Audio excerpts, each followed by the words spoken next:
उपस्थित सज्जनों और माताओं, अब हम सत्यार्थ प्रकाश के दूसरे समुल्लास का अध्ययन करेंगे।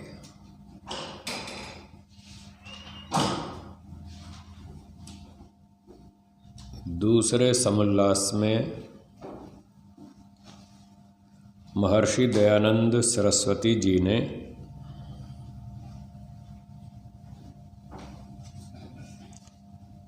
शिक्षा के विषय में बताया है कि बालकों की शिक्षा कैसी होनी चाहिए।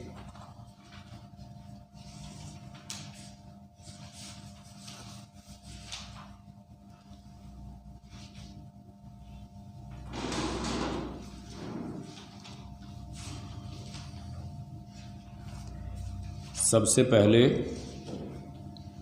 शतपथ ब्राह्मण का एक वचन दिया है, मातृमान पितृवान आचार्यवान पुरुषो वेद। यह शतपथ ब्राह्मण का वचन है। वस्तुतः जब तीन उत्तम शिक्षक अर्थात एक माता, दूसरा पिता और तीसरा आचार्य होवे, तभी मनुष्य ज्ञानवान होता है। वह कुल धन्य, वह संतान बड़ा भाग्यवान जिसके माता और पिता धार्मिक विद्वान हों। जितना माता से संतानों को उपदेश और उपकार पहुँचता है, उतना किसी से नहीं।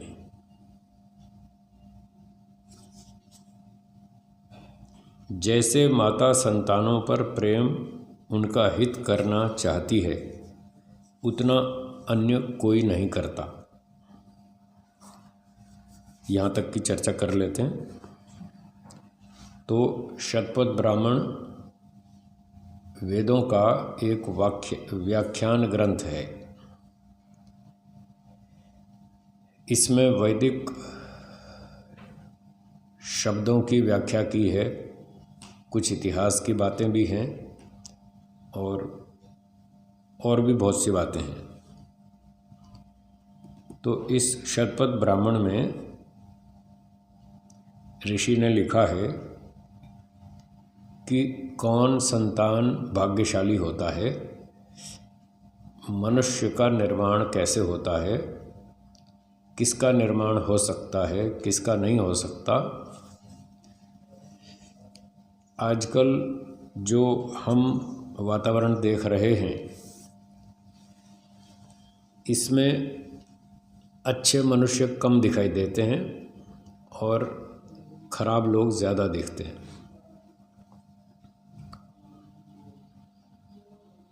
प्रायः माता पिता बच्चों को सिखाते नहीं,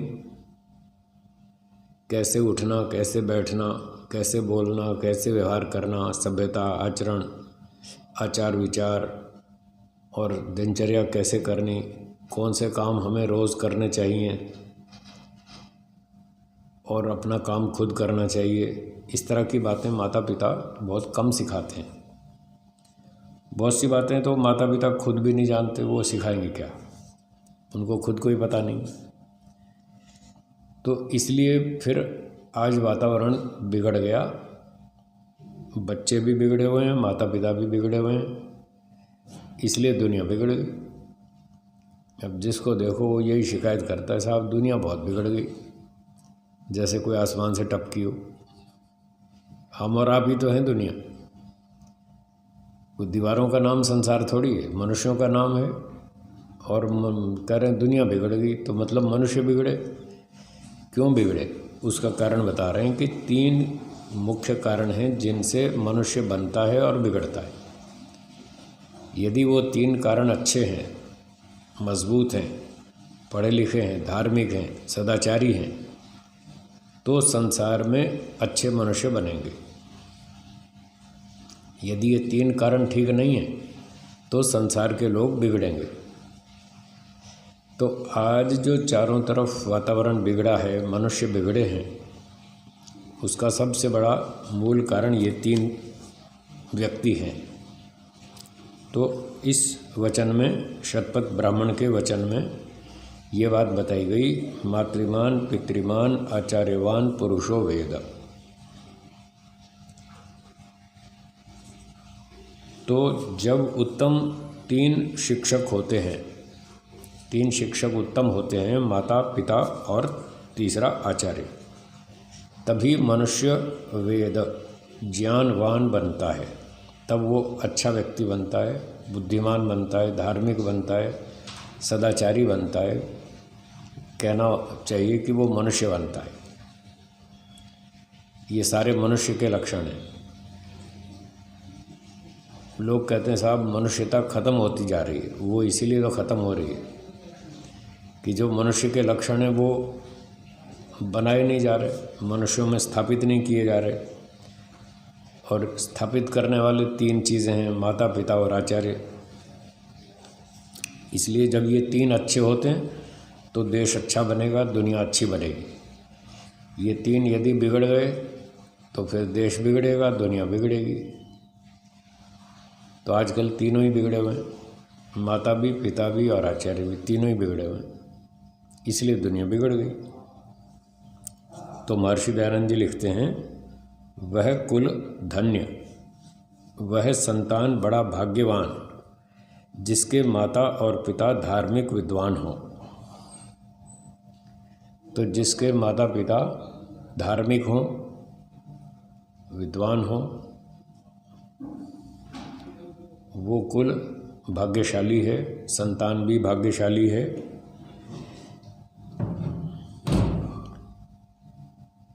इसको पॉज कर सकते हैं।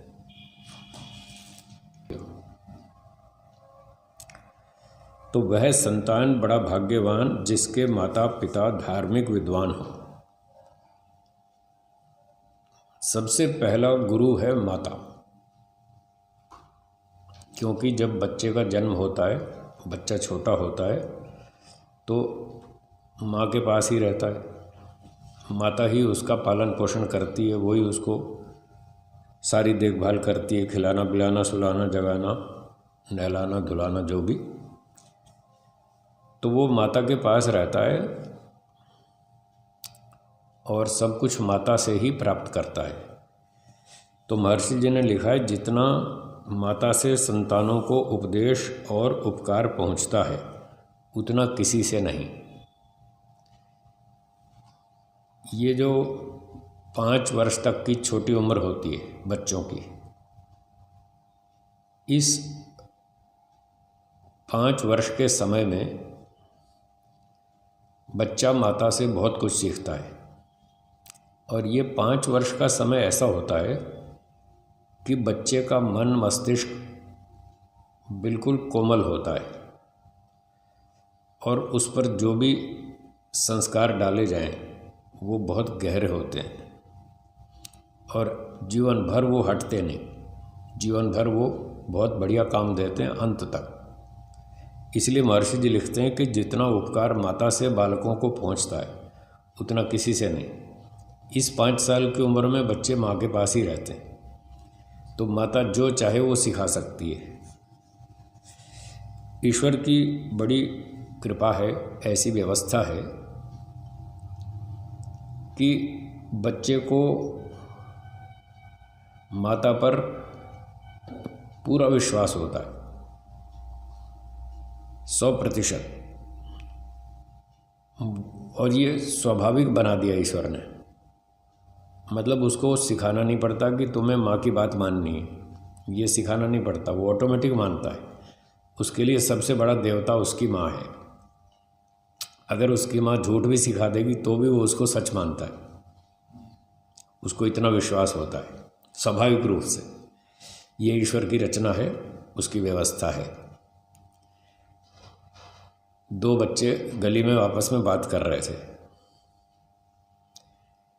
एक बच्चे ने कहा 2 और 2 4 होते हैं। दूसरे बच्चे ने कहा नहीं नहीं 2 और 2 3 होते हैं। तो पहले ने कहा नहीं 4 होते हैं, दूसरे ने कहा 3 होते हैं। तो 4 वाले ने कहा तू झूठ बोलता है, चार होते हैं, 3 नहीं होते। उसने कहा नहीं तू झूठ बोलता है, मेरी माँ कहती है 2 और 2 3 होते, फिर 4 कैसे हो जाएंगे। उसकी माँ ने सिखा दिया 2 और 2 3 होते हैं, तो उसको इतना भरोसा है कि मेरी माँ झूठ नहीं बोल सकती, वो गलत नहीं सिखा सकती। तो ये एक छोटा सा उदाहरण है जिससे पता चलता है कि बच्चे को अपनी माँ पे कितना विश्वास होता है। तो माँ अगर चाहे तो अच्छी बात सिखा दे, माँ चाहे तो ख़राब चीज़ सिखा दे, तो वो जो मर्ज़ी सिखा दे बच्चा सीख लेगा। छोटे बच्चे को सिखाने में वहाँ कोई ज़्यादा तर्क और प्रमाण देने की आवश्यकता नहीं है। वो चुपचाप मान लेता है कि हाँ जो मेरी माँ ने कह दिया वो ठीक है। वो कहेगी सच बोलना तो वो इसको ठीक मान लेगा। और माँ उसको चोरी करना सिखा देगी, जाओ वो सामान चुरा लाओ, उठा लाओ, वो उठा लाएगा। उसको क्या मालूम उठाना है कि नहीं उठाना, उसको कुछ नहीं पता। बस उसको अपनी माँ पे विश्वास है, माँ जो कह देगी वो ठीक है। तो अब आप इस घटना से देखिए कि 5 वर्ष तक माता जो बच्चे को सिखा सकती है वो दुनिया में कोई नहीं सिखा सकता। उस पर अच्छे संस्कार डाल दे तो वो जीवन भर उसको अच्छा बनाएंगे। अगर उस 5 साल की उम्र में माता बच्चे को गलत संस्कार डाल दे, चोरी करने का, झूठ बोलने का, मारपीट करने का, गुस्सा करने का, झगड़ा करने का, इस तरह के संस्कार अगर डाल दे तो वो जीवन भर काम आएंगे, वो वैसे ही चलेंगे। तो इसलिए महर्षि जी लिखते हैं कि जितना उपकार और उपदेश संतानों को माता से होता है, लाभ होता है, उतना किसी से नहीं होता। इसलिए 5 वर्ष की उम्र तक बहुत सावधानी का प्रयोग करना चाहिए। माताओं को बहुत सावधान रहना चाहिए, बच्चों को अच्छे संस्कार दें, अच्छी बात सिखाएं। पर वो तब सिखाएंगे जब माता को खुद पता हो कि अच्छा क्या है और बुरा क्या है। जो भी माता पिता बच्चे को सिखाना चाहते हैं,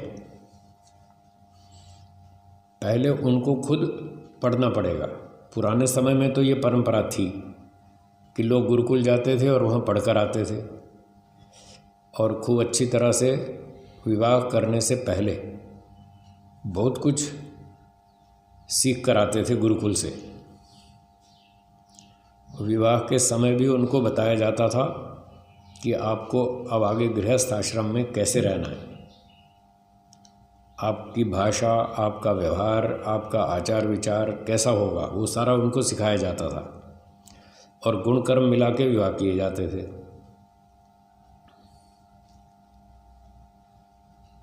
तो जब गुण कर्म स्वभाव मिला के विवाह करते थे तो उनमें आपस में झगड़े बहुत कम होते थे, क्योंकि पहले से विचार मिला लिए उन्होंने। ये विचार मिलना ही सबसे बड़ी बात है। अगर पति पत्नी के विचार मिलते हैं, एक जैसे हैं, तो उनमें प्रेम रहेगा, संगठन रहेगा, शांति रहेगी, आनंद रहेगा। और जहाँ जहाँ विचारों में टकराव होगा वहाँ वहाँ झगड़ा होगा। इसीलिए गुण कर्म स्वभाव मिला के विवाह करते थे, ताकि आगे झगड़ा ना हो, शांति से जिए। तो माता पिता के विचार मिला करके फिर उनका विवाह करते थे। तो गुरुकुल में वो सब सीख कर आते थे कि घर में कैसे रहना है। अब गुरुकुल जाते नहीं, घर में भी नहीं पढ़ते, दर्शन, वेद, उपनिषद हैं, ऋषियों के ग्रंथ घर में भी नहीं पढ़ते, और गुरुकुल वैसे ही नहीं जाते। इसलिए आजकल के लोगों को पता ही नहीं कि गृहस्थी कैसे चलानी है, गृहस्थ में क्या काम करना है, कैसे करना है, हमारा आचार विचार व्यवहार कैसा होना चाहिए, हमारा खान पान कैसा होना चाहिए, हमारी भाषा कैसी होनी चाहिए, कुछ नहीं पता। बस ऐसे अंधाधुंध चल रहे हैं, इसलिए सारी दुनिया बिगड़ी। तो ऋषि लोग कहते हैं पहले माता विदुषी हो, धार्मिकी हो, पढ़ी लिखी हो, समझदार हो, उसे पता हो कि बच्चे को क्या सिखाना है, उसको धार्मिक बनाना है, आस्तिक बनाना है, उसको ईश्वर भक्त बनाना है, देशभक्त बनाना है, उसको एक सभ्य नागरिक बनाना है, सभ्य व्यक्ति बनाना है। तो ये सारी बातें पहले माता को अपने जीवन में लानी पड़ेंगी कि वो स्वयं सत्यवादी हो, हैं, यम नियम का पालन करे, उसको सही गलत का पता होना चाहिए, क्या सही और क्या गलत, और फिर वो बच्चे को सही सही चीज़ सिखाए और गलत चीज़ ना सिखाए। तो 5 वर्ष की उम्र तक माता बच्चों को सिखाती है। इसलिए यदि वो धार्मिक हो तो अच्छी धर्म की बातें सिखाएगी, न्याय, ईमानदारी, सभ्यता, मनुष्यता, तो बच्चा भी इस तरह से धार्मिक बनेगा। ये संस्कार उसके जीवन भर काम देंगे। तो इस तरह से मनुष्यों का निर्माण होता है। पहला गुरु, शिक्षक, माता। अब दूसरा शिक्षक, पिता। 4-5 वर्ष तक बच्चा छोटा होता है तो ज़्यादातर माँ के पास रहता है। फिर 5 वर्ष से आयु बढ़ती है, 6ठा, 7वां, 8वां वर्ष चलता है तो बच्चा थोड़ा बड़ा होता है, भागने दौड़ने लगता है, पिताजी के साथ बाज़ार भी जाने लग जाएगा, घूमने भी चला जाएगा, गार्डन में सैर भी कराएगा। तो फिर आगे दूसरा शिक्षक उसका पिता है। तो 6, 7 और 8, 3 वर्ष या 9, 10 भी गिन लो साथ में। तो पहले 5 वर्ष माता उसका शिक्षक है, अगले 5 वर्ष उसका पिता, ऐसा मोटी गणना में मान लेते हैं। तो 10 वर्ष तक बच्चा घर में रहता है, उसके बाद फिर वो गुरुकुल चला जाता है। तो अगले 5 वर्ष यानी 6 से 10 तक, इन वर्षों में फिर पिता की जिम्मेदारी है। वो पिता उसको समझाए, सिखाए, बताए। उसके लिए भी वही नियम है कि पिता भी विद्वान होना चाहिए। तो जैसे पहले गुरुकुल में जाते थे, लड़के लड़कियां सब जाते थे, तो वहाँ से सीख कर आते थे कि घर कैसे चलाना है, परिवार में कैसे रहना है, बातचीत कैसे करनी है, उठना बैठना कैसे है, काम कैसे करना है। तो ये सारी बातें सीख कर आते थे। तो अब जाते नहीं गुरुकुल, नहीं जाते तो अभी से सीखो, जब जागे तभी सवेरा। तो अब होश आया भाई, 32 साल के हो गए, अब होश आया तो भाई ठीक है, अभी से सीखो कि हमको आगे बच्चे कैसे बनाने हैं, कैसे उनको अच्छा इंसान बनाना है, कैसे धार्मिक बनाना है। तो स्वयं माता पिता इन शास्त्रों को पढ़ें, इन प्रक्रियाओं को समझें, सीखें और फिर अपने बच्चों को वही सारी अच्छी अच्छी बातें भी बताएं। आजकल दुनिया के बिगड़ने का एक और बड़ा कारण ये है कि माता पिता धन कमाने में जितना समय लगाते हैं, जितनी शक्ति लगाते हैं, जितनी बुद्धि लगाते हैं, उतना समय, धन, शक्ति बच्चों के निर्माण पर नहीं लगाते। व्यापार के लिए 10 घंटे 12 घंटे खर्च करेंगे, पर बच्चों को बिठा करके कुछ सिखाएं आधा घंटा 1 घंटा, समय नहीं। ये भी एक कारण है जिसकी वजह से बच्चे बिगड़ रहे हैं। अब तो माताएं भी नौकरी पे जाती हैं, व्यापार भी करती हैं, नौकरी भी करती हैं, तो बच्चों के लिए टाइम बचा ही कहाँ। दिन भर तो नौकरी व्यापार में चला जाता है, फिर सुबह शाम खाना पीना घर में बनाना, थोड़ा देखभाल साफ सफाई रखना, थोड़ी व्यवस्था करना। तो बच्चों को प्रशिक्षण देने का समय ही नहीं है आज लोगों के पास, इसलिए बच्चे बिगड़ रहे हैं। बहुत से लोग तो बच्चों को नौकर के भरोसे छोड़ के चले जाते हैं अपने ऑफिस में, दुकानदारी में। तो नौकर तो क्या सिखाएगा, उसको जितना आता है उतना ही सिखाएगा। और बहुत जगह पर नौकर लोग उनके साथ दुर्व्यवहार भी करते हैं, बच्चों के साथ अन्याय भी करते हैं, गलत आचरण भी करते हैं, वो भी हानि उठानी पड़ती है। तो हम ये कहना चाहते हैं लोगों से कि सारा समय, धन, शक्ति, बल, विद्या, बुद्धि, पैसा कमाने में ना लगाएं। उसके घंटे 8 घंटे सीमित रखें। जो लोग सरकारी ऑफिस में काम करते हैं वो भी 8 घंटे ही करते हैं ड्यूटी, तो व्यापार वाले भी 8 घंटे लगाएं। वो 10 घंटे 12 घंटे क्यों लगाते हैं। सारा समय, शक्ति गृहस्थ में पैसा कमाने के लिए खर्च मत करो अंत में, वरना आपको पछताना पड़ेगा। जब आपके बच्चे बिगड़ जाएंगे और वो बड़े हो जाएंगे, जवान हो जाएंगे, शादी हो जाएगी, फिर वो माता पिता को पूछेंगे नहीं।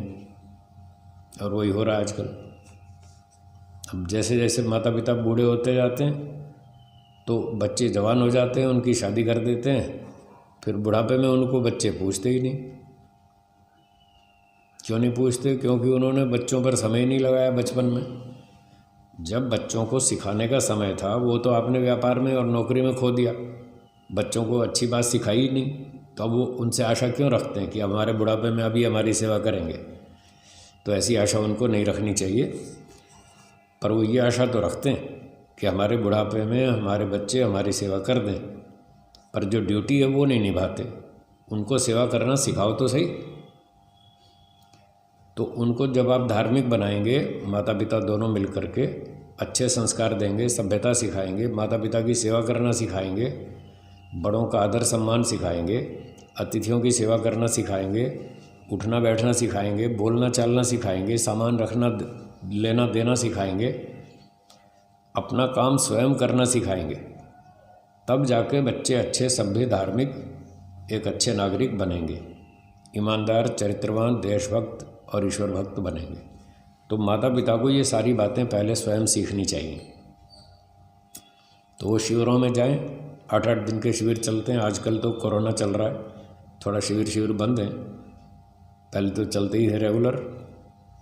आगे भी जब ये कोरोना का माहौल ठीक हो जाएगा, फिर जब शिविर शुरू होंगे तो संस्थाओं में जाकर शिविरों में भाग लें और वहाँ से सीख कर आएँ कि गृहस्थ कैसे चलाना, पति पत्नी का व्यवहार कैसा होना चाहिए, बच्चों के साथ माता पिता को कैसा व्यवहार करना चाहिए, बच्चों को माता पिता के साथ कैसा करना चाहिए, अड़ोसी पड़ोसी आदि आदि, ये सारे व्यवहार सीख कर आएँ और फिर बच्चों को सिखाएं।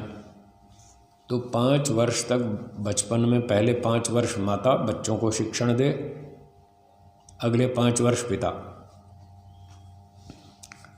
और फिर उसके बाद गुरुकुल भेज दिया जाता था पहले तो। अब तो गुरुकुल भेजते नहीं। ये तो कहते हैं कि साहब महर्षि दयानंद का अवतार होना चाहिए, अर्थात महर्षि दयानंद आना चाहिए, श्री राम जैसा फिर आना चाहिए, श्री कृष्ण जैसा आना चाहिए, हैं भगत सिंह जैसा फिर से आना चाहिए। पर आना चाहिए पड़ोसी के घर में, मेरे घर में नहीं। मेरा बेटा तो डॉक्टर बनेगा, वो तो इंजीनियर बनेगा, भगत सिंह बने तो पड़ोसी का बने, मेरा क्यों बने? ये सोच गलत। यदि आप भगत सिंह को अच्छा मानते हैं, चंद्रशेखर आज़ाद को अच्छा मानते हैं, सुभाष चंद्र बोस को अच्छा मानते हैं, महर्षि दयानंद को अच्छा मानते हैं, श्री राम और श्री कृष्ण को अच्छा मानते हैं, अगर ये सब लोग अच्छे थे तो आप अपने बेटे को ऐसा क्यों नहीं बनाना चाहते? अगर आप उनको अच्छा मानते हैं तो अपने बेटे को भी वैसा बनाओ। अगर आप सिर्फ बातें ही करते हैं कि हाँ राम जी बहुत अच्छे थे, कृष्ण जी बहुत अच्छे थे, हनुमान जी बहुत अच्छे थे, महर्षि दयानंद बहुत अच्छे थे, और अपने परिवार में उसको लागू नहीं करते, तो इसका मतलब आप ड्रामा कर रहे हैं, खाली नाटक कर रहे हैं, दुनिया को दिखावा कर रहे हैं कि साहब बहुत अच्छे थे, खाली भाषण मार के अपना पैसे कमाना चाहते हैं या नाम कमाना चाहते हैं। ऐसे कोई देश दुनिया का सुधार नहीं होने वाला। तो त्याग और बलिदान अपने घर से आरंभ होता है, अपने आप से आरंभ होता है। पहले आपको खुद ऐसा बनना पड़ेगा, फिर अपने बच्चों को ऐसी प्रेरणा देनी पड़ेगी, तब जाके कोई दयानंद बनेगा, कोई पतंजलि बनेगा, कोई कणाद बनेगा, कोई गौतम बनेगा, कोई भगत सिंह बनेगा, कोई राजगुरु सुखदेव बनेगा, कोई नेताजी सुभाष चंद्र बोस जैसा कोई आएगा। तो हमें खुद मेहनत तपस्या करनी पड़ेगी। इसलिए माता पिता पहले स्वयं अपना निर्माण करें और फिर यही बातें बच्चों को सिखाएं। तो महर्षि दयानंद जी आगे लिखते हैं, इसीलिए मातृमान अर्थात प्रशस्ता धार्मिकी विदुषी माता विद्यते यस्य स मातृमान, जिसकी माता धार्मिकी हो, धर्म का आचरण करने वाली हो, यम नियम का पालन करने वाली हो, यज्ञ संध्या उपासना दिनचर्या इस प्रकार की वैदिक रखने वाली हो जिसकी माता, और विदुषी पढ़ी लिखी हो, समझदार हो, शास्त्रों का अध्ययन किया हो जिसने, जिसको सब प्रकार के व्यवहार मालूम हो, ऐसी माता हो जिसकी समातृमान, वो मातृमान कहलाता है। ये मान शब्द में शानच प्रत्यय है और इसका अर्थ होता है प्रशस्त, उत्तम। मातृमान का अर्थ है उत्तम माता हो जिसकी, पढ़ी लिखी, विदुषी, धार्मिकी, आचरण वाली ऐसी माता हो, तो वो बालक संतान भाग्यवान होता है। आगे लिखते हैं हिंदी में, धन्य वह माता है कि जो गर्भाधान से लेकर जब तक पूरी विद्या ना हो तब तक सुशीलता का उपदेश करे। तो वो माता तभी धन्य कहलाएगी जब वो अपने संतानों को गर्भाधान से लेकर के और जब तक उसकी शिक्षा विद्या पूरी नहीं हो जाए तब तक वो उसको अच्छी बातें सिखाएगी। सुशीलता, शील कहते हैं स्वभाव को, सुशील अच्छा स्वभाव, सुशीलता उसकी भाववाचक संज्ञा है। तो अच्छे स्वभाव अच्छे आचरण की शिक्षा देना ये माता का कर्तव्य है। तो जो माता है वो अपने संतान को हमेशा अच्छी बात सिखाएगी।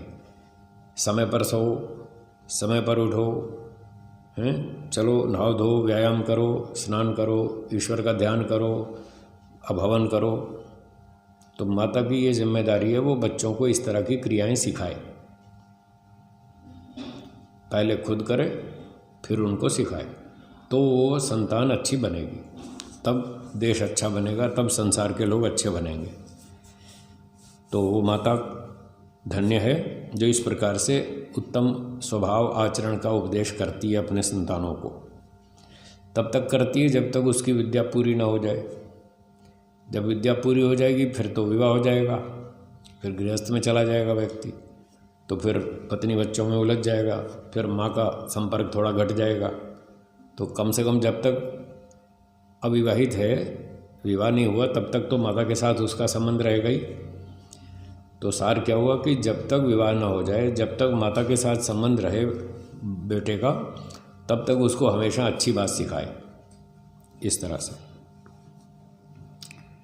फिर अब आगे कहते हैं, तो पिता की बात भी मैंने बता दी, माता की बात पिता पर भी लागू होती है। पिता भी जब तक विवाह नहीं होता बच्चे का तब तक पिता के साथ भी संबंध है, वो भी उसको हमेशा अच्छी बातें सिखाए, अच्छी बातें बताए।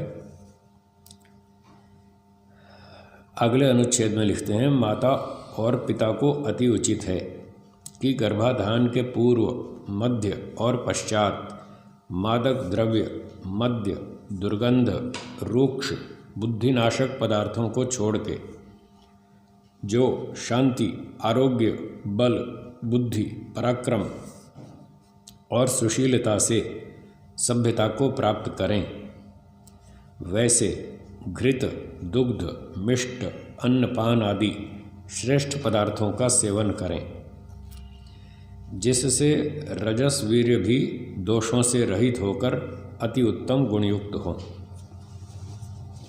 तो संतान का निर्माण कैसे होता है? गर्भाधान से ही संतान का निर्माण आरंभ होता है। बल्कि हमारे प्राचीन शास्त्र तो कहते हैं इससे भी बहुत पहले से तैयारी शुरू हो जाती है।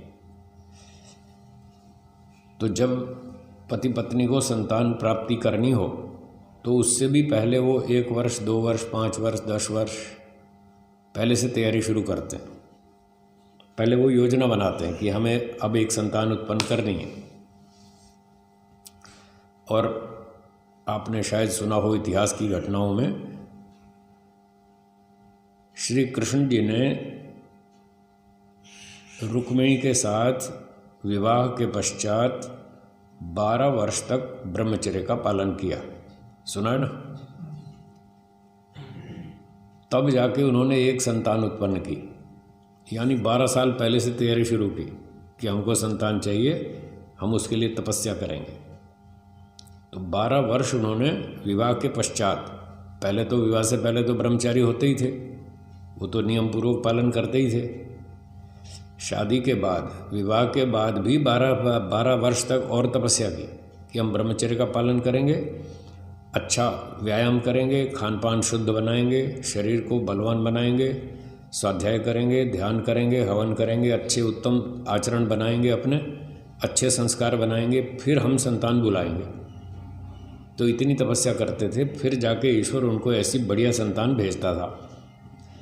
अभी न्याय दर्शन में हम पढ़ ही रहे थे कि माता पिता और संतान तीनों के कर्म आपस में मैच करते हैं, तब ईश्वर ऐसी संतान भेजता है।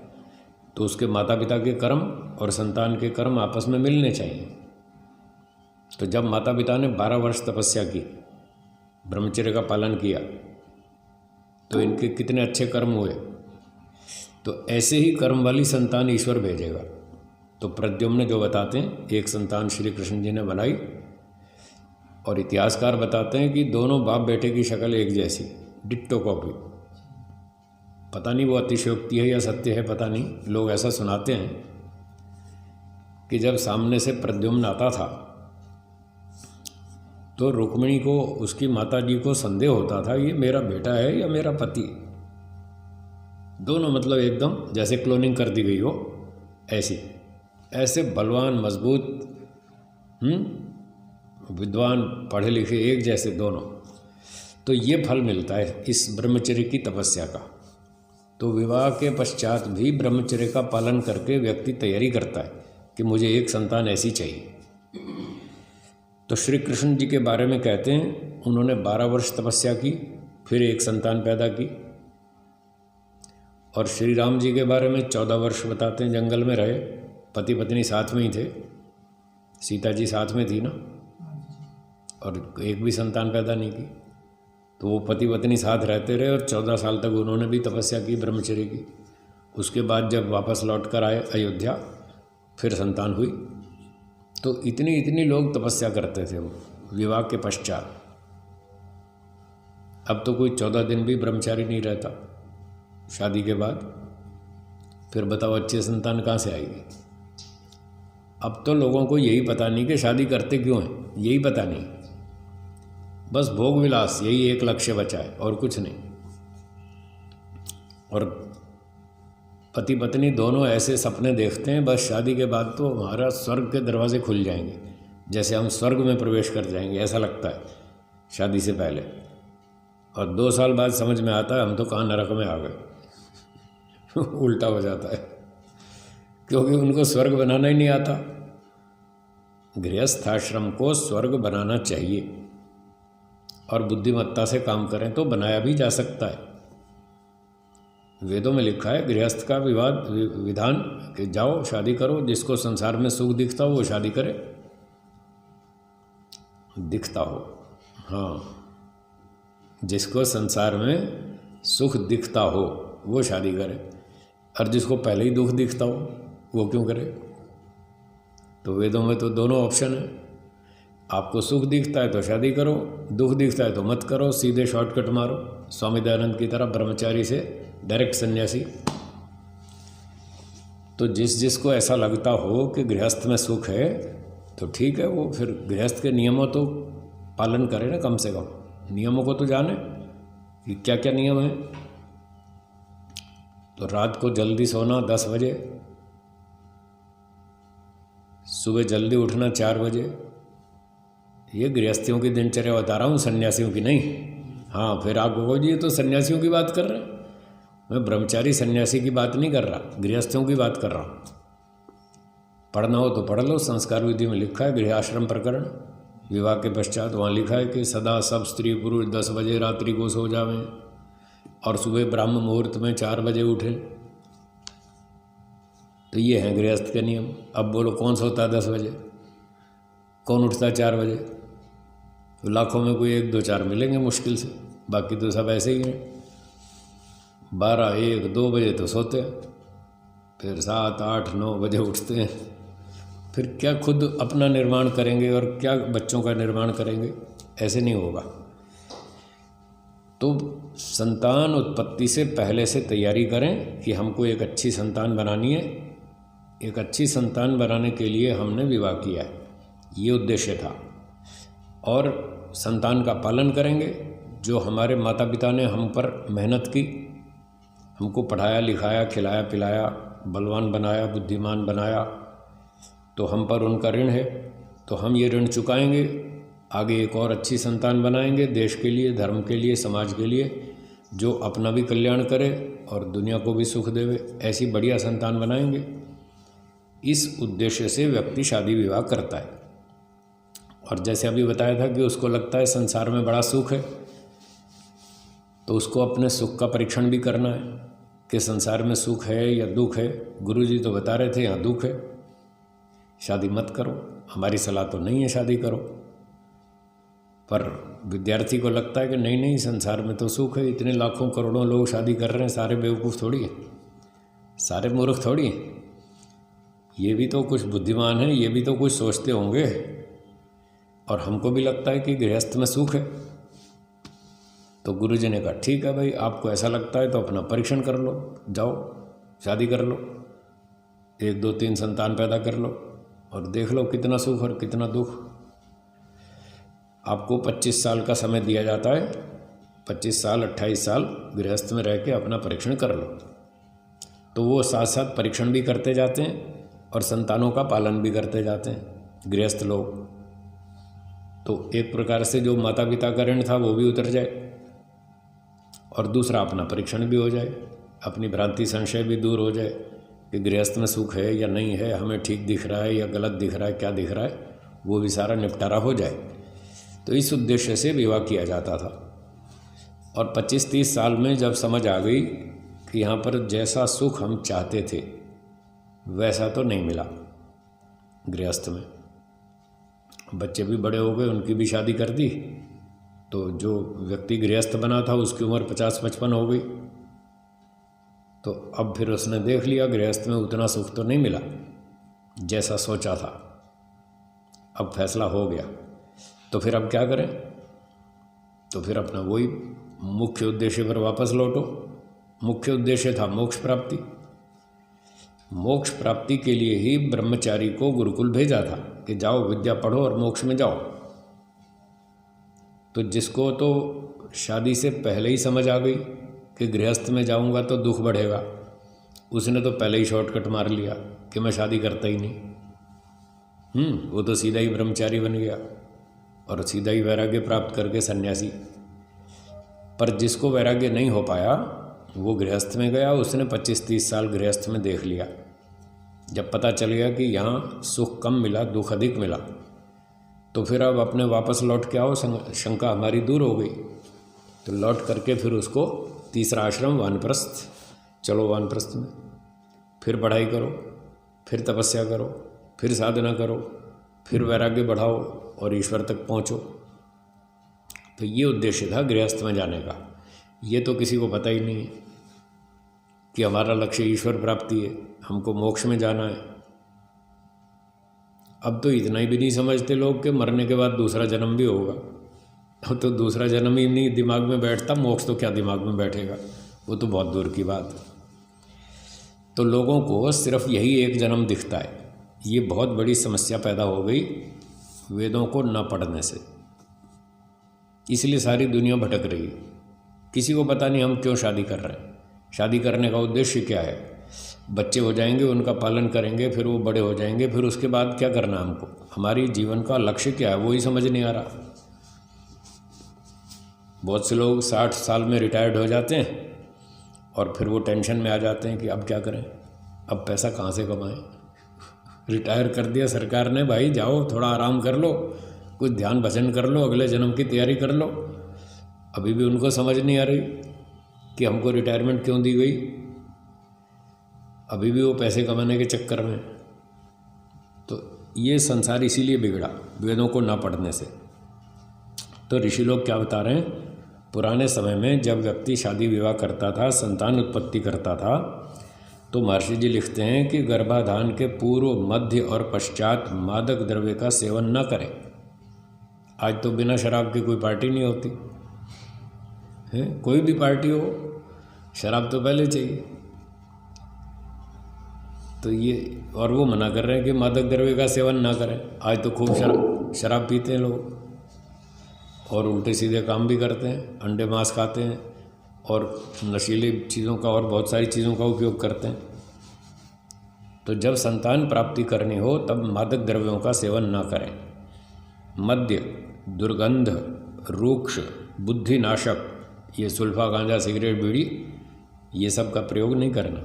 इनको छोड़ के जो अच्छे भोजन हैं, शांति, आरोग्य, बल, बुद्धि, पराक्रम और सुशीलता देने वाले, सभ्यता को प्राप्त कराने वाले जो ऐसे भोजन हैं जैसे कि घी, दूध, घृत, घी, दुग्ध, दूध, मिष्ट, मिठाई, अन्नपान आदि, और अपना दाल रोटी सब्ज़ी चावल मिठाई ये सब चीज़ें अच्छी चीज़ें खाओ जो बुद्धि को बढ़ाने वाली हों, आरोग्य स्वास्थ्य को बढ़ाने वाली हों, बल को बढ़ाने वाली हों, रोग नाशक हों।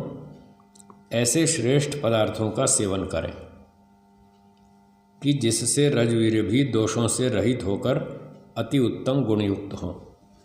तो जैसा हम खान पान करेंगे वैसा ही शरीर बनेगा और वैसे ही शरीर की धातुएं बनेंगी। अब घी दूध मक्खन मलाई मिठाई खाएंगे तो शरीर अच्छा बनेगा, भोजन अच्छा होगा, सात्विक होगा, तो हमारी धातुएं भी अच्छी बनेंगी, सात्विक बनेंगी। और इसी भोजन से ही जो धातुएं बनती हैं उन्हीं से आगे संतान बनने वाली है। तो संतान का शरीर भी अच्छा बनाना है तो पहले माता पिता को अच्छा भोजन खाना चाहिए, सात्विक भोजन खाना चाहिए। इसलिए नशीली वस्तुओं का सेवन मना किया कि इनके खाने पीने से हमारा शरीर बिगड़ेगा, हमारी धातुएं बिगड़ेंगी, हमारी बुद्धि बिगड़ेगी, हमारे संस्कार बिगड़ेंगे, और जिस तरह से हम ये कर्म करेंगे वैसे ही कर्मों वाली संस्कारों वाली संतान ईश्वर भेजेगा। इसलिए पहले अपना खान पान ठीक करो, शुद्ध करो, दिनचर्या ठीक करो, विचार आचार को ठीक करो, स्वास्थ्य को ठीक करो, धातुओं को शुद्ध बनाओ, फिर संतान पैदा करो, तो फिर ईश्वर वैसी बढ़िया संतान भेजेगा। जैसा ऋतुगमन का विधि अर्थात रजोदर्शन के 5वें दिवस से लेके 16वें दिवस तक ऋतुदान देने का समय है, उन दिनों में से प्रथम 4 दिन त्याज्य हैं, रहे 12 दिन। उनमें एकादशी और त्रयोदशी को छोड़ के बाकी 10 रात्रियों में गर्भाधान करना उत्तम है। तो ये गृहस्थ के नियम हैं, गृहस्थ की बातें हैं कि गर्भाधान कब करना चाहिए। तो ये आयुर्वेद में बड़ा विस्तार से लिखा है, तो जिनको इसके विस्तार से जानना हो वो अपने वैद्य जी से संपर्क करें, वो आपको विस्तार से बता देंगे कि कब करना चाहिए।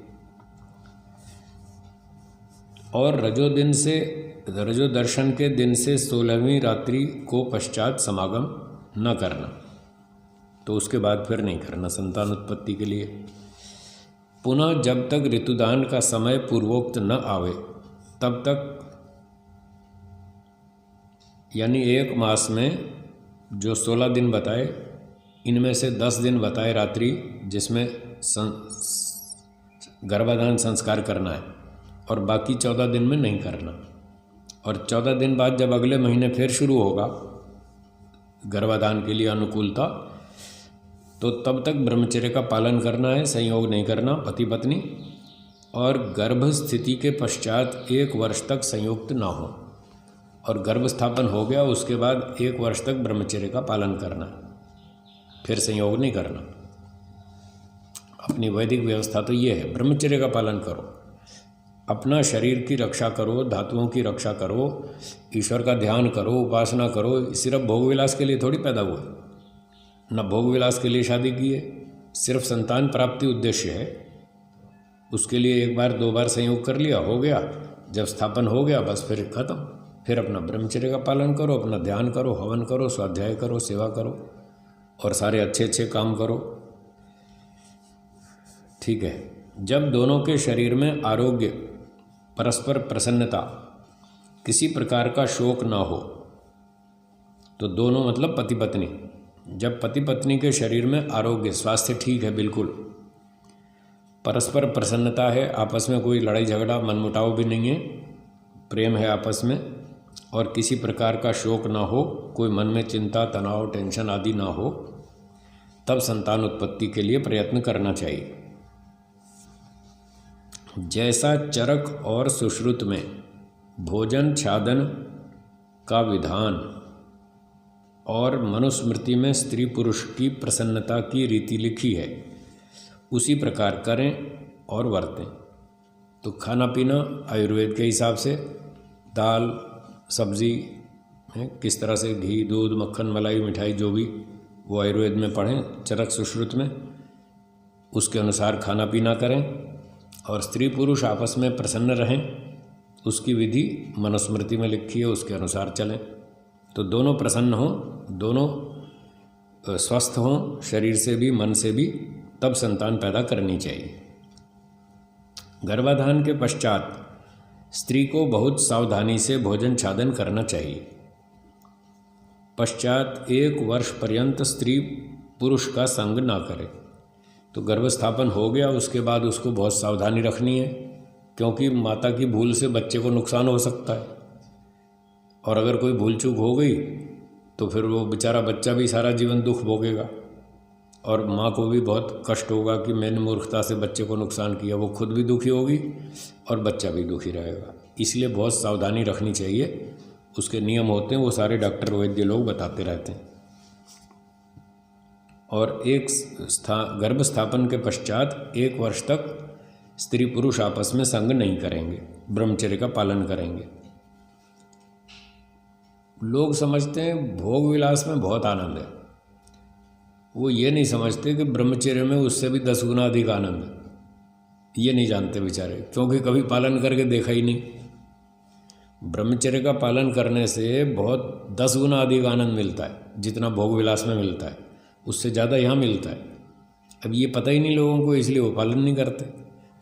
तो प्रयोग करके देखो, एक्सपेरिमेंट करके देखो, 2 महीना 3 महीना 4 महीना ब्रह्मचर्य का पालन करेंगे, पति पत्नी संयोग नहीं करेंगे, 4 महीना करके देखो, और अपना व्यायाम करो, खान पान अच्छा रखो, ईश्वर उपासना करो, हवन करो, देखो जीवन में कितना आनंद आता है। भोगों को भोगने में ही आनंद नहीं है, भोगों को त्यागने में बहुत बढ़िया आनंद है, उससे कई गुना अधिक आनंद है। इसलिए ब्रह्मचर्य का पालन का विधान है वेदों में, और वही ऋषियों ने बताया। तो बुद्धि, बल, रूप, आरोग्य, पराक्रम, शांति आदि गुणकारक द्रव्यों ही का सेवन स्त्री करते रहें जब तक संतान का जन्म ना हो। तो जब तक संतान का जन्म नहीं हो, साल भर तक अच्छे अच्छे गुणों को धारण करे गर्भवती माता। बुद्धि, बल, रूप, आरोग्य, पराक्रम, शांति आदि गुणों को बढ़ाने वाले उत्तम खानपान और उत्तम आचार विचार, सभ्यतापूर्ण, शांतिपूर्ण, सुखदायक ऐसे व्यवहार करे जो माता है। तब तक जब तक संतान का जन्म ना हो तब तक विशेष ध्यान रखे, विशेष सावधानी रखे, क्योंकि वो जो भी कुछ उस समय करेगी तो उसका प्रभाव बच्चे पर पड़ेगा। गर्भावस्था में भी बालकों पर माता का संस्कार पड़ता है। तो अपने जो मनुष्य निर्माण के महर्षि जी ने वेदों के आधार पर 16 संस्कार बताए, जिनसे संतान का निर्माण होता है। इन संस्कारों से ही उसका विकास होता है, उसका सुधार होता है, उसकी उन्नति होती है। उन 16 में से 3 संस्कार तो बच्चे के जन्म से पहले ही हो जाते हैं। तो इससे पता चलता है कि गर्भावस्था में भी संस्कार पड़ते हैं। पहला तो गर्भाधान संस्कार है, फिर एक पुंसवन है, फिर एक सीमंतोन्नयन संस्कार है। ये 3 तो बच्चे के जन्म से पहले ही हो जाते हैं। तो इसलिए माता को बहुत सावधानी रखनी पड़ेगी। और उस समय पर जो जो संस्कार का समय आता है, चौथे महीने, छठे महीने जब भी आता है, तो उस समय भी उसको नियम बताए जाते हैं कि अब ऐसा करना है, अब ऐसा करना है, अब ये नहीं करना, अब ये नहीं करना। बहुत सावधानियाँ बताई जाती हैं। तो माता उन सारी सावधानियों का पालन करे ताकि माता का शरीर स्वास्थ्य भी ठीक रहे और बालक को भी नुकसान ना हो, दोनों का अच्छा सुख बढ़े, सबकी उन्नति हो। इस प्रकार से बहुत सारी सावधानी माता को रखनी पड़ती है, रखनी चाहिए। तो जो लोग इस प्रकार से प्रयत्न करते हैं उनके बढ़िया संतान भेजता है ईश्वर, बढ़िया आत्मा भेजता है, और वो जीवन भर उनको सुख देती है माता पिता को। जब माता पिता ब्रह्मचर्य पालन नहीं करते और ये अच्छे काम नहीं करते, सावधानियाँ नहीं रखते, तो फिर संतान भी ईश्वर ऐसे ही भेजता है, और फिर वैसे ही वो जीवन भर उनको दुख देती है। इसलिए संतानों का निर्माण इस प्रकार से करना चाहिए। ठीक है। जब जन्म हो तब अच्छे सुगंधि युक्त जल से बालक को स्नान, नाड़ी छेदन करके सुगंधि युक्त घृत आदि का होम, और स्त्री के भी स्नान भोजन का यथायोग्य प्रबंध करे, कि जिससे बालक और स्त्री का शरीर क्रमशः आरोग्य और पुष्ट होता जाए। तो जब बच्चे का जन्म हो 9 मास के पश्चात शरीर उसका पूरा बन गया, तो प्रसव हुआ, बच्चे का जन्म हुआ, उस समय बालक को सुगंधि युक्त जल से स्नान करावें, उसको शुद्ध करना। नाड़ी छेदन, जो नाभि में नाड़ी जुड़ी होती है उसको काटना, वो वैद्य लोग कर देते हैं। और फिर सुगंधि युक्त घृत आदि का होम करें। फिर उस कमरे में शुद्धि करने के लिए अच्छा हवन करें, बढ़िया सुगंध युक्त घी आदि उसमें अच्छी तरह से जलाएं और उसका हवन करें। स्त्री के भी स्नान भोजन का यथा योग्य प्रबंध करें, जिससे कि बालक और स्त्री का शरीर दोनों का, माता और बालक का शरीर क्रमशः आरोग्य और पुष्ट होता जाए, स्वास्थ्य अच्छा होता जाए, बल बढ़ता जाए, पुष्टता प्राप्त होती जाए। दोनों के लिए जैसा जैसा आयुर्वेद में विधान है उसके अनुसार करना चाहिए। ऐसा पदार्थ उसकी माता व धाई खावे कि जिससे दूध में भी उत्तम गुण प्राप्त हों। तो जैसा बताया था कि भोजन से ही शरीर बनता है, धातुएं बनती हैं, तो माता जो है वो अच्छा बढ़िया भोजन खाए, जिससे दूध में, माता के दूध में अच्छे गुण आएँ और उससे बालक को लाभ मिलेगा। तो माता अथवा धाई, तो जो भी बच्चे को दूध पिलाएगी, अगर उसकी माता पिलाती है तो माता अच्छा भोजन खाए, और धाई पिलाती है दूध तो धाई अच्छा भोजन खाए, जिससे दूध में उत्तम गुण प्राप्त हों। प्रसूता का दूध 6 दिन तक बालक को पिलावे। तो बालक की जो माता है प्रसूता, जिसने प्रसव किया, संतान को जन्म दिया, वो जन्म से 6 दिन तक बालक को दूध पिलावे। पश्चात धाई पिलाया करे। तो 6 दिन के बाद धाई जो है, एक और स्त्री जो बच्चे को दूध पिलाने के लिए रखी जाती है, उसको धाई कहते हैं। आपने इतिहास में पन्ना धाई का नाम सुना होगा, सुना ना, शिवाजी के टाइम पर, तो वो बहुत प्रसिद्ध है पन्ना धाई का नाम, और उसका त्याग बलिदान भी बहुत अच्छा बताते हैं इतिहास में। तो वो धाई रखते थे लोग। तो कुछ लोग ये शंका करते हैं जी बालक को माता का दूध मिलना चाहिए, धाई का क्यों? ऐसे बहुत सारे लोग इस धाई पर आपत्ति उठाते हैं। तो हम उनसे पूछते हैं, आपके घर में आपकी पत्नी खाना बनाती है, फिर वो बर्तन क्यों नहीं मांजती? उसके लिए आप बाई क्यों बुलाते हैं? बर्तन मांजने वाली बाई बुलाते हैं कि नहीं? आती है ना, बर्तन मांजने के लिए बाई आती है, झाड़ू पोछे के लिए आती है, कपड़ा धोने के लिए आती है। क्या ये काम आपकी पत्नी नहीं कर सकती? कर सकती है, फिर क्यों नहीं करती?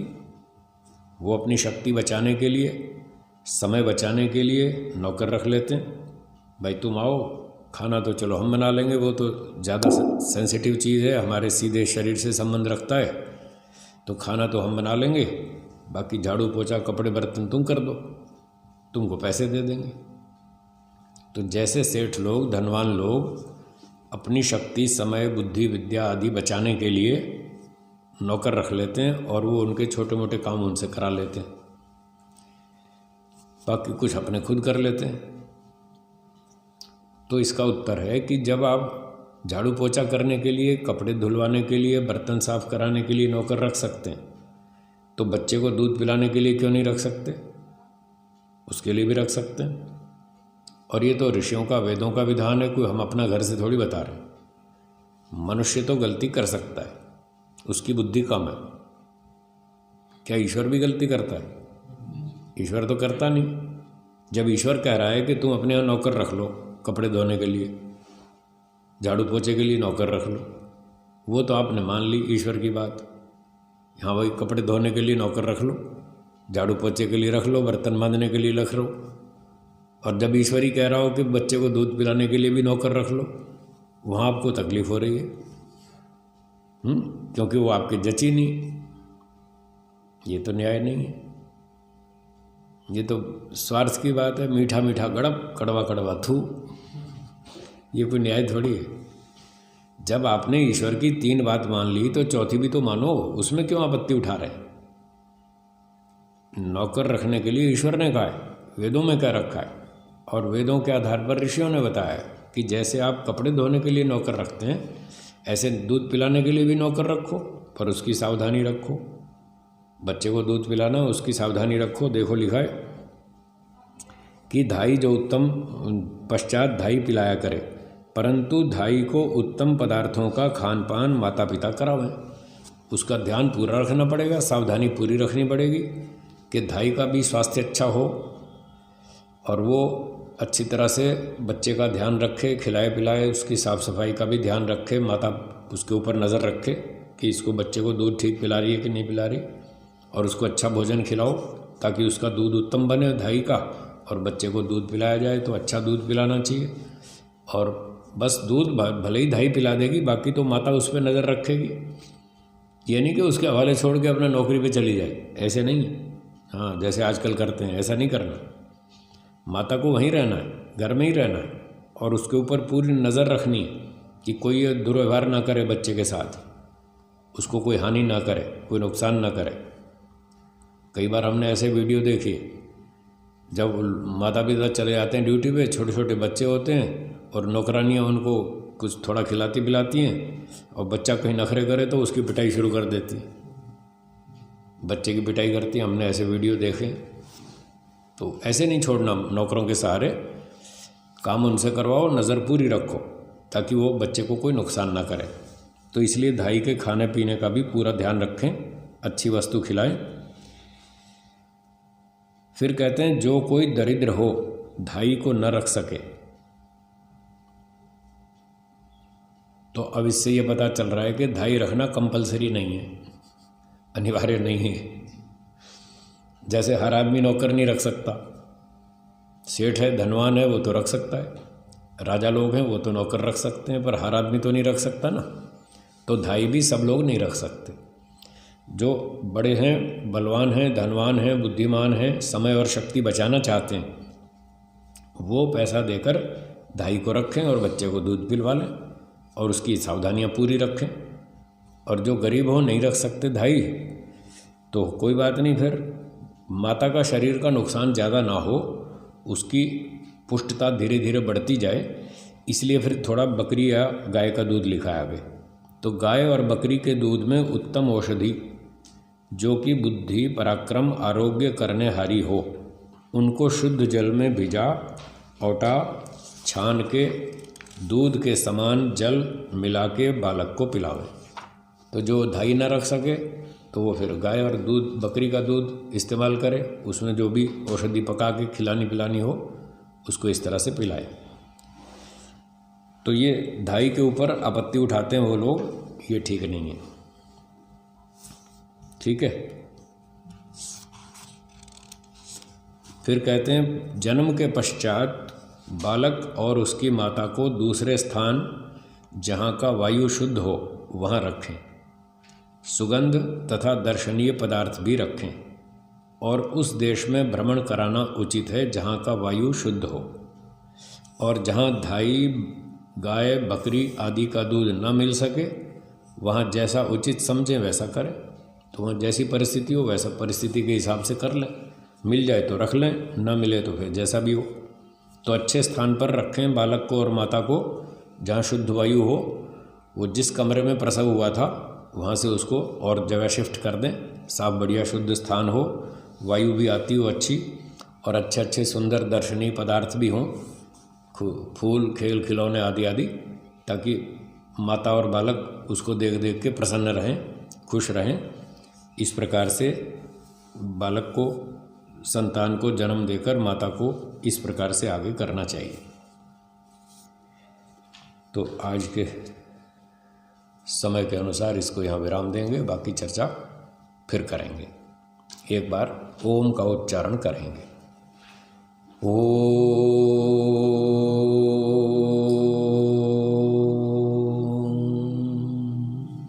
बोलिए सर्वेभ्यो नमः।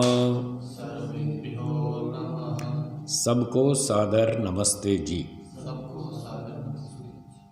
धन्यवाद।